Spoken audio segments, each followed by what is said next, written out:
ശൂലപാന പഴനി കണ്ടോ രാനയായി കാട്ടിൽ മാരിയ മലർ മകൾ കാടുമുത്തുകൂടി മോദം കളിക്കുമ്പോൾ ദുഷ്ടനായ ഭാനൻ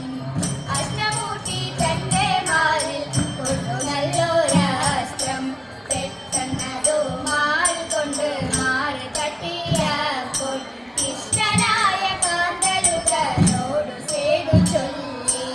പെട്ടെന്നതു കേട്ടപ്പോരു കുട്ടിടമുണ്ടായി പത്തരമാറ്റുള്ള പൊന്നിൻ മുത്തഴകും നീതു പത്തു കൈയും തുമ്പി കൈയും ചിക്കമൊത്ത രൂപം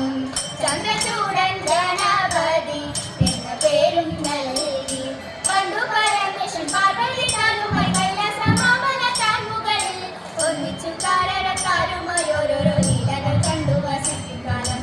അന്നൊരു വിദ്യാധരനുമനേരത്തിൽ കദളിപ്പഴം കുല കാഴ്ചവെച്ചു കദളിപ്പഴം കണ്ടിട്ടുണ്ണികളെല്ലാവരും തമ്മിൽ പറഞ്ഞു ഇണങ്ങും നേരം കൈലാസമൂന്നു വരം വെച്ചു വന്നിട്ട് മുൻപിലായെത്തുന്നവർക്കു പഴം എന്നതു കേട്ടുടൻ വേലായുധൻ മയിലേറി നടക്കൊണ്ടു വേഗമോടെ മൂഷികവാഹനൻ നൃത്യമടിയാതെ അച്ഛനെ ചെന്നു വലത്തു വച്ചു കദളിപ്പഴം ചെന്നെടുക്കുന്ന നേരത്ത് കൂടെ പിടിച്ചത് വേലായുധൻ